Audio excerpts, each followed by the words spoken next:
That's when we go through the slow, as you know, that's a very long ride. And you really don't know which one of those codes or which one of those vistas you want to take. Two new prisoners from Alcatraz here.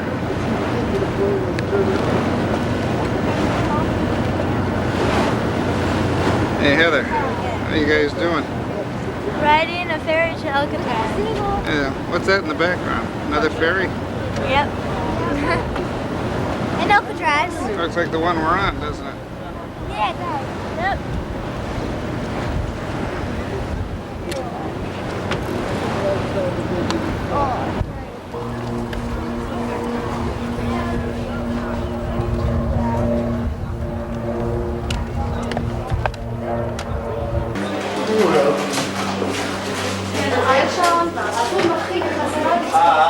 This is where the guard, kind of their control area, see?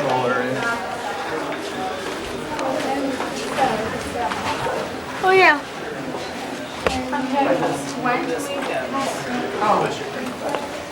Something happened at like 5:05 because the clock isn't working. Yeah, what we got? Hey kids. You want to go on the other side? Yeah, maybe.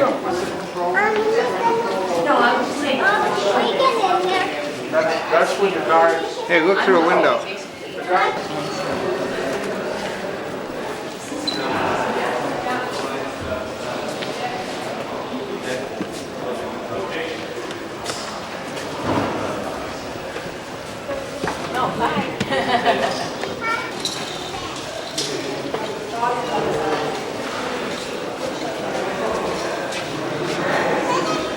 I think this was for sticking a gun through it.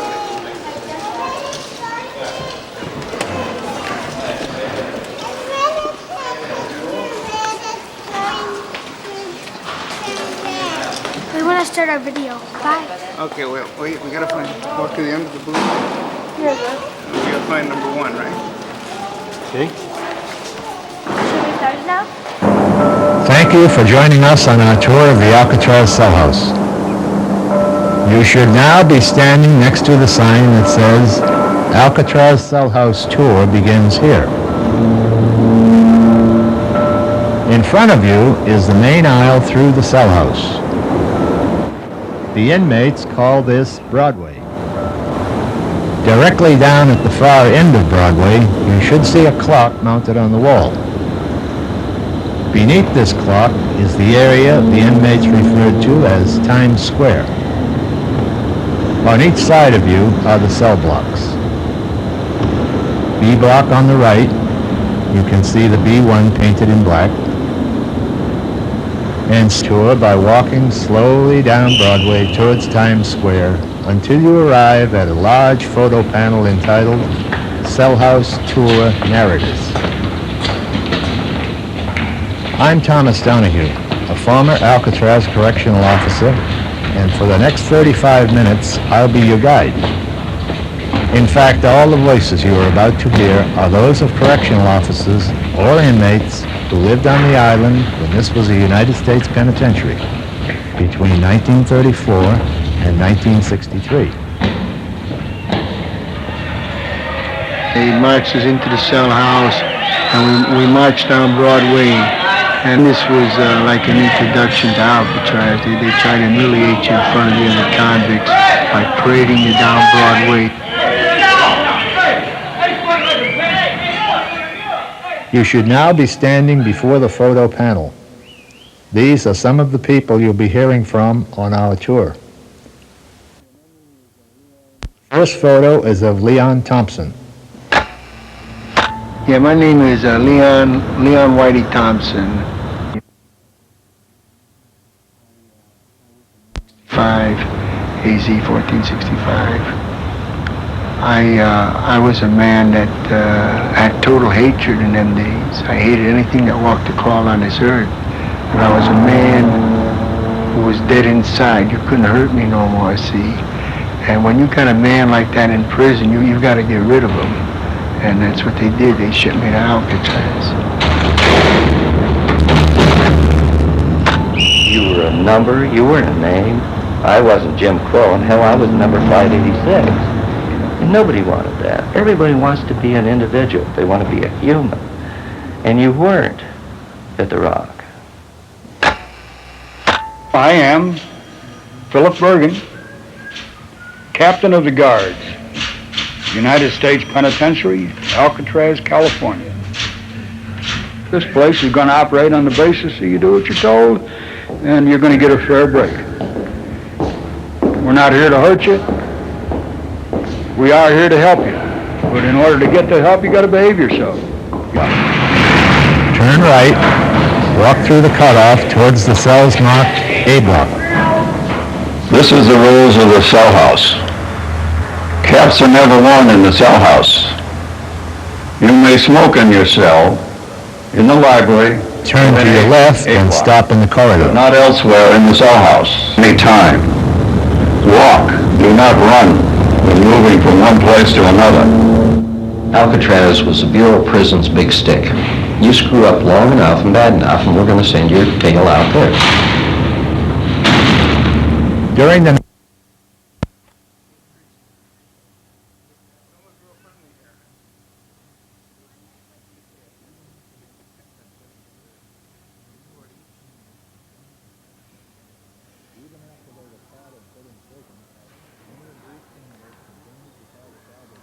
Even after they were caught and put in prison, many of these criminals continued to cause problems in already overcrowded jails. The federal government decided that a new super prison was needed to isolate these men. Alcatraz Island was chosen as a site for a penitentiary where the toughest, the most dangerous, and the most famous prisoners would be singled out and transferred. This was America's prison within the prison system. Walk to the cells on your right with the flat bars. A block, that's the old block. Okay, the old block, they never used that as A block. You can tell by the bars are flat. Modeled all the blocks but A block. Now go across the aisle to cell 122. Put your hands on the bars.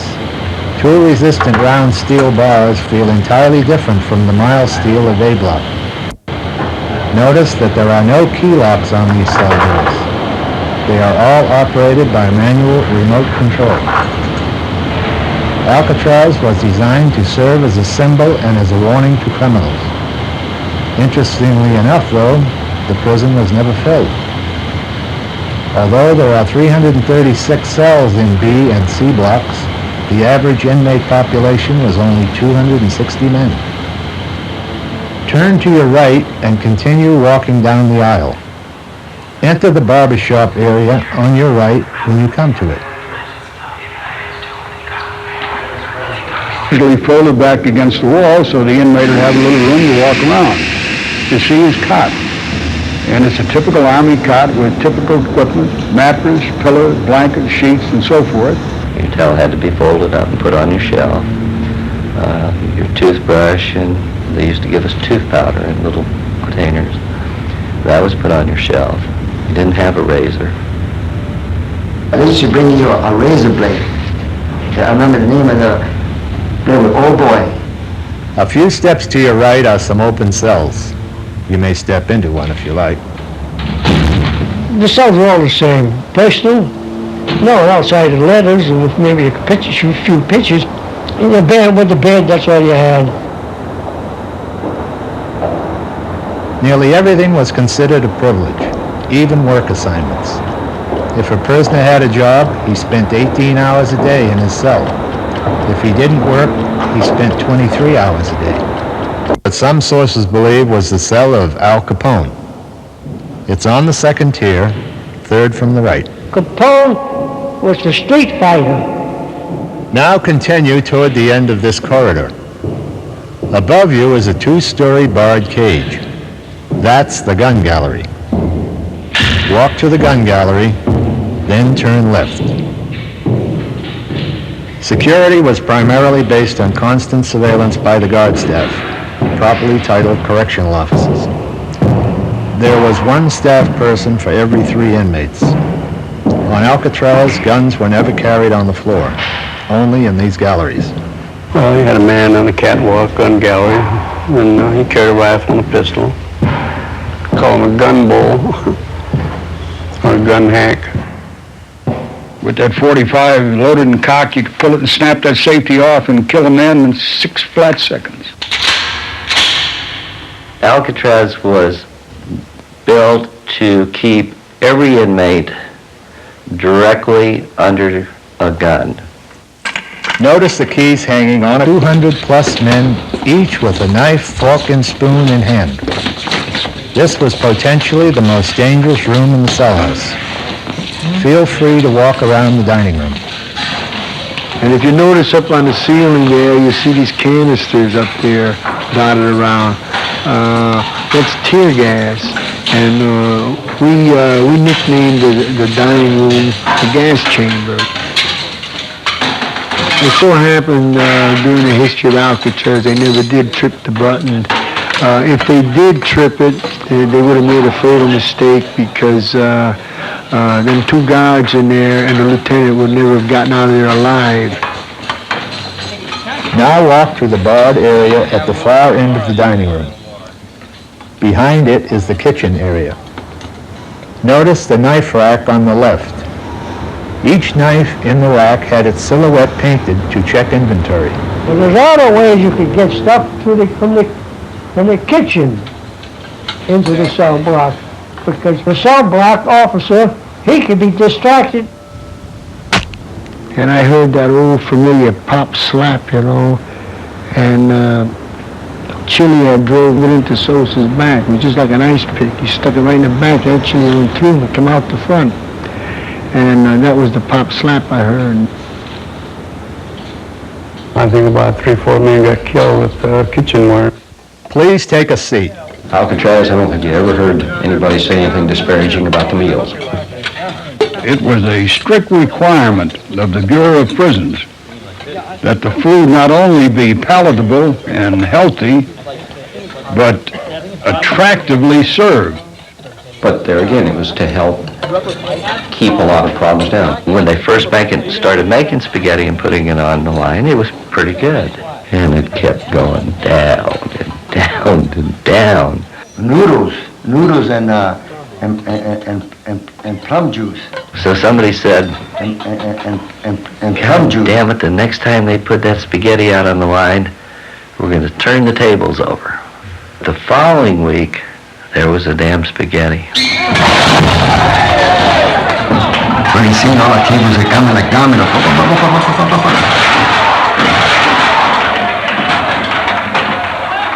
You didn't see what the hell you were losing and what you were missing, you know. It was all there for you to see, you know. There's life. There's everything I want in my life, and it's there. It's a mile or a mile and a half away, and yet I can't get to it. Walk toward the dining room entrance.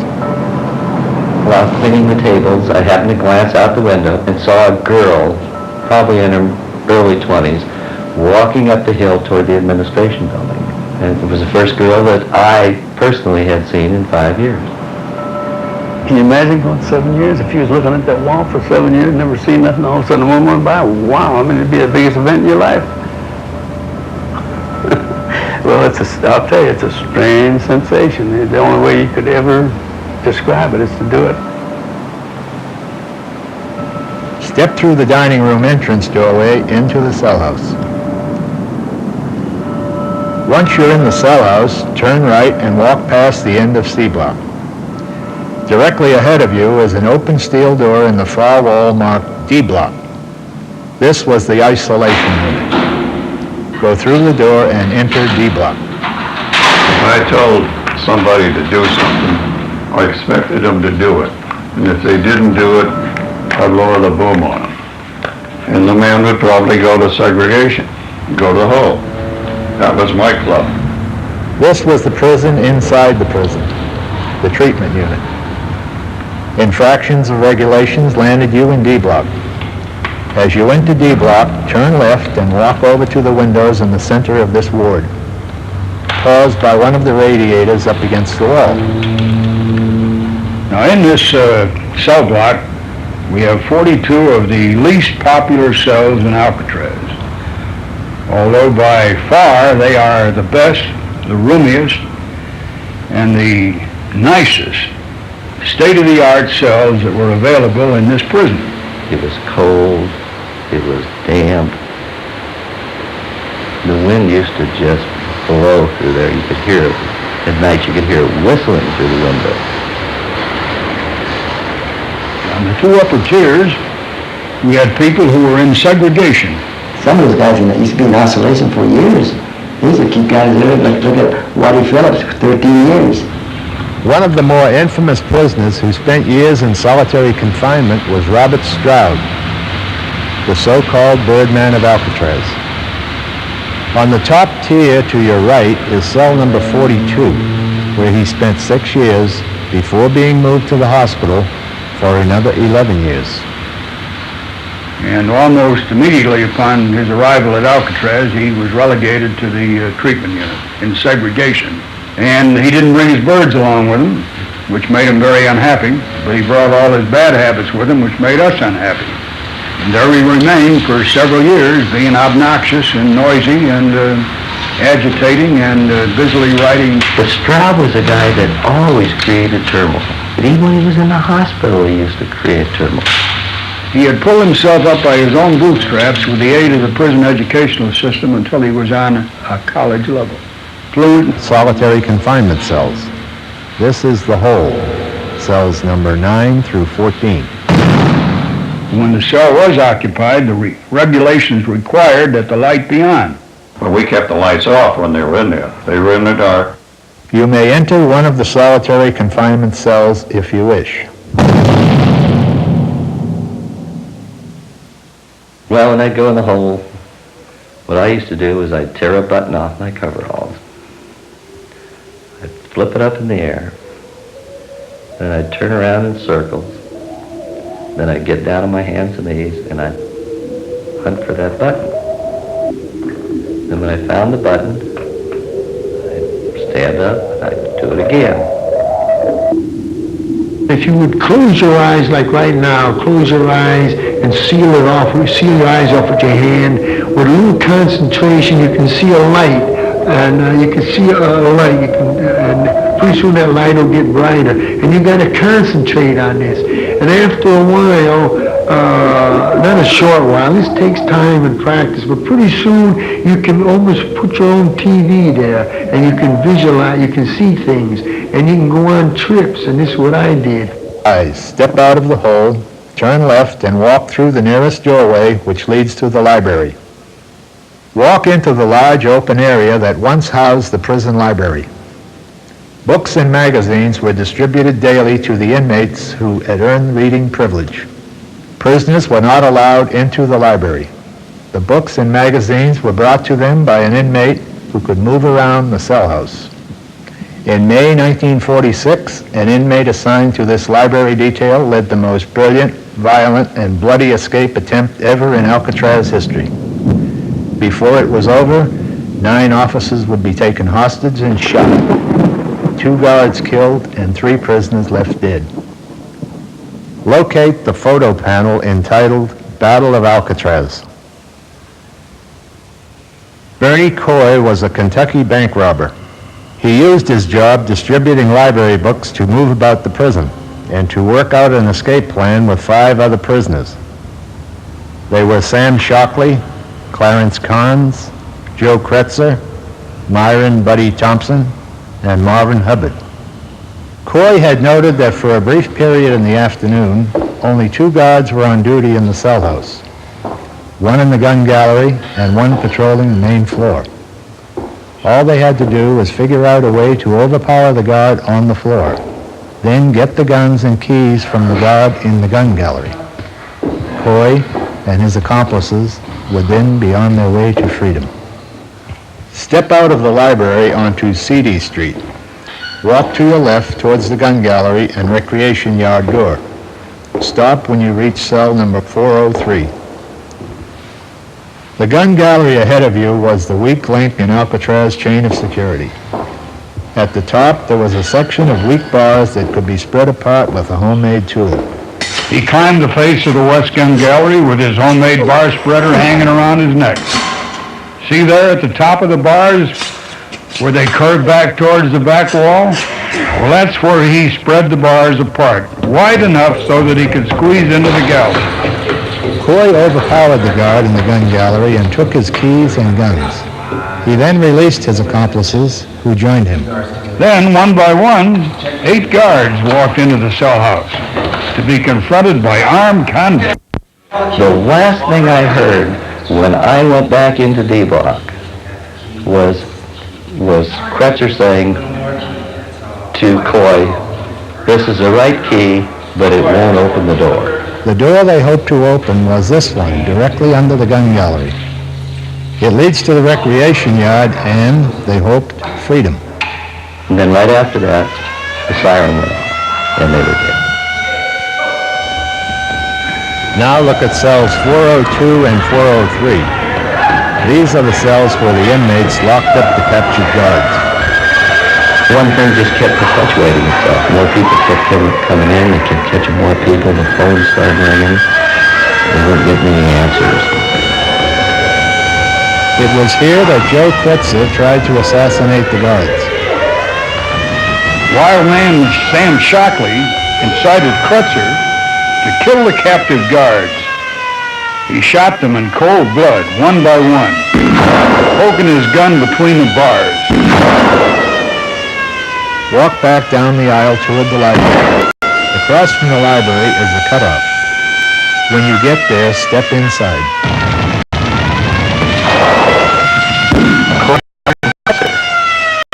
You know, what the hell they have to live for? They were... That drove the escapees out of their hiding place into the utility corridor. Behind the barred openings in the wall is utility corridor E. Then the next morning, and we decided that the escapees were dead. And they were. We found them there in the utility corridor with their guns at the ready. They were firing their guns as they died. You gotta shoot him. What are you gonna do? Stupid. Very stupid. You commit suicide. Now walk back across Broadway, continue through the cutoff. You should be at A block again. You cannot take away from a man the thought that he wants his freedom. Everybody wanted to be out. Nobody wanted to be locked up on a damn windswept island. You should now be on Michigan Avenue. Turn right and look for the lighted cell of Frank Lee Morris, cell number 138. Frank Morris was a quiet guy, very quiet. Frank Lee Morris and 2 brothers, John and Clarence Anglin, managed to do what some said was impossible. And from the cell house and from the island on the night of June 11th, 1962. Continue to cells 150 and 152. According to popular mythology, they widened the ventilators in the back walls of their cells with stolen spoons. I'll give you a ton of spoons, and I want to see how long it'll take you to go through one of them walls there. Them walls may be old, but let me tell you, you're not going through them cells with them spoons. They didn't make those holes with spoon handles. They had the necessary tools, hammers and chisels and drills. The England brothers, they always struck me as people with they got a little happiness, and they always seemed to have a smile, They didn't have that grim look. Look at the photos of the dummy heads used to fool the guards. The head that I saw was extremely realistic. It was certainly a realistic enough one that I could see where somebody could easily have counted it. To paint the dummies' heads, to get the hair from the barber shop. Oh, it took the cooperation of other convicts, so the word gets out. Continue walking to the end of the cell block and turn right. In the center of the wall, you can see a glass door. Inside is the utility corridor through which they climbed to the roof. It was just a little bit after 10 o'clock. Lou and I heard them going up through the tunnel to the roof. And while they were going up through the tunnel, one of them dropped the bar. They dropped something. I heard it go cling, clang. And I looked toward the gun rail. And the guard was sitting over there reading a book or something. The three men made their way across the roof, over two fences, and down to the waterfront. No trace of them was ever found. Walked up there, and here's this good-looking girl. I was nervous, didn't know what to expect. I knew who she was when I got a real good look at her, and when she said Jimmy, which was what she always called me, hell, I knew it was my sis. Once I saw Jimmy, it was, he didn't look different, and he was overwhelmed, and we just, he couldn't believe it. He couldn't believe it, that we were there, and that I had grown up, and that I'd come to see him. Now, continue past the hose box and the end of C Block towards the windows. Pause at the corner of CD Street. For some inmates, this was the most desirable part of the cell house. Lean against the wall between the radiators opposite the first cells. At nighttime, between 6:30 and 7:30, they have what they call the music hour. We used to call it Park Avenue. And that was a better part of, they thought, of the prison. And that's where Machine Gun Kelly, as I remember, was at it. Machine Gun Kelly was done good time. He could take you on some good trips, a lot of BS, and make you laugh. Like all prisons, Alcatraz changed with the times. Although still the most tightly run prison in the system, the institution's rules were relaxed somewhat during the 1950s. One night Longo yelled over to me, he says, "Hey, Whitey," he says, "did you ever hear anybody blowing $50,000 in one night?" And I said, "No." Look into any cell. Notice a small metal box with the two jacks on the wall of each cell, near the bars. I think they put those earphones in there in 1957, 58. You had two stations, two plugs. The football game, the ball games, they would hear them. I remember Peloton, Have Gun Will Travel. Have Gun Will Travel. New Year's Eve, everybody that had a saxophone or a clarinet or a guitar or whatever started playing. Then they'd take their tin cups and they'd rack them back and forth across the front of the bars. Turn around and look up at the windows which face San Francisco and the setting sun. The yacht club, which was directly across from the island, would always have a big New Year's party.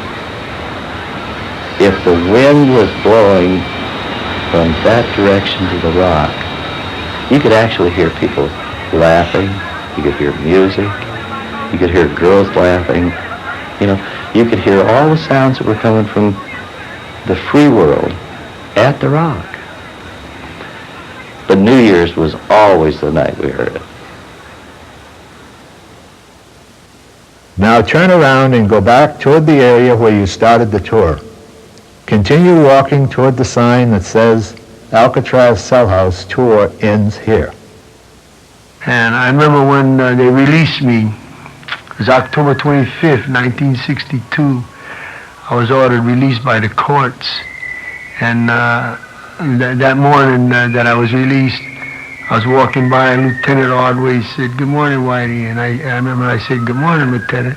Hey, he said, how come you say good morning? And I said, "Well, it is a good morning." I said, "A damn good morning. I'm getting out of here, I was locked up 15 years. And during all this time, I never had no visits, no letters, no nothing. And I'm watching the cars whizzing by and the people walking. Everything was moving too fast, and I didn't know how to move with it. And I remember how envious I was of these people because they all had a destination. They were all going someplace, and I didn't know where I was going, and I was scared to death. On March 21st, 1963, Alcatraz was closed by the order of the Attorney General Robert Kennedy. The reasons given were the deteriorating condition of the penitentiary and the high cost of its operation. Today, Alcatraz is operated by the National Park Service. The Park Service plans in the future to restore many of the buildings and preserve the prison to tell the story of the penitentiary to future generations. We've now come to the end of our cell house tour. If you'd like to take home a copy of this tape, it is available for purchase at the bookstores in the cell house or at the dock level. You will also find many books and photo albums about Alcatraz. We invite you to stay longer on the island and enjoy the free range of programs and demonstrations. Down to the exercise yard.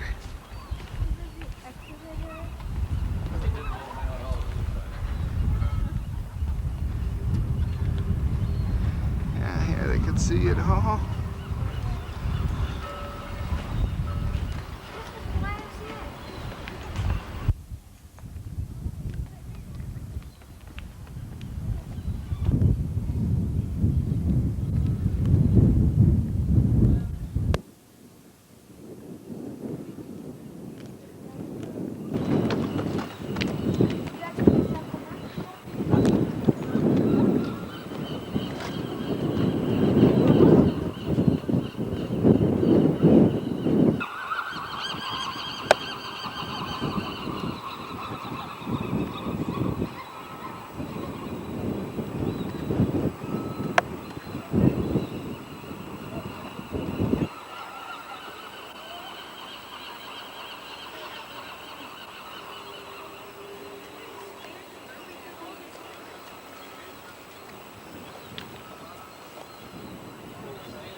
Steep stairs here.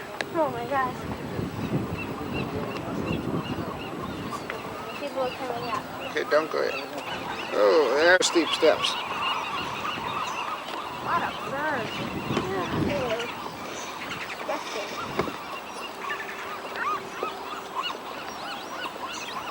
I'm sorry, Dad. I don't like going down these kind of stairs very fast.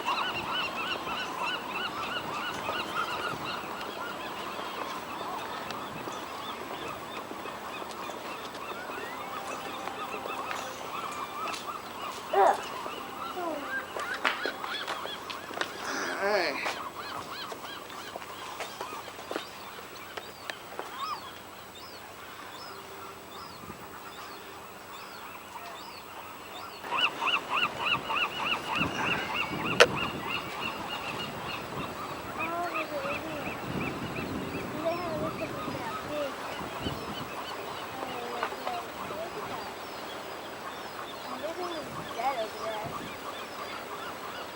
Whoa! Look at that big statue. Yeah.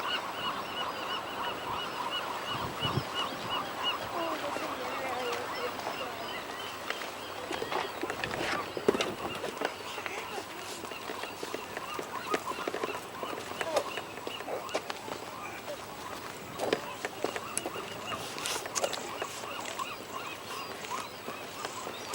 Yeah, Heather walks funny.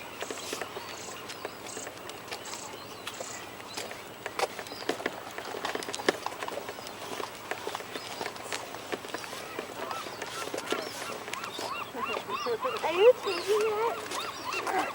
You want me to take my picture? No. Why?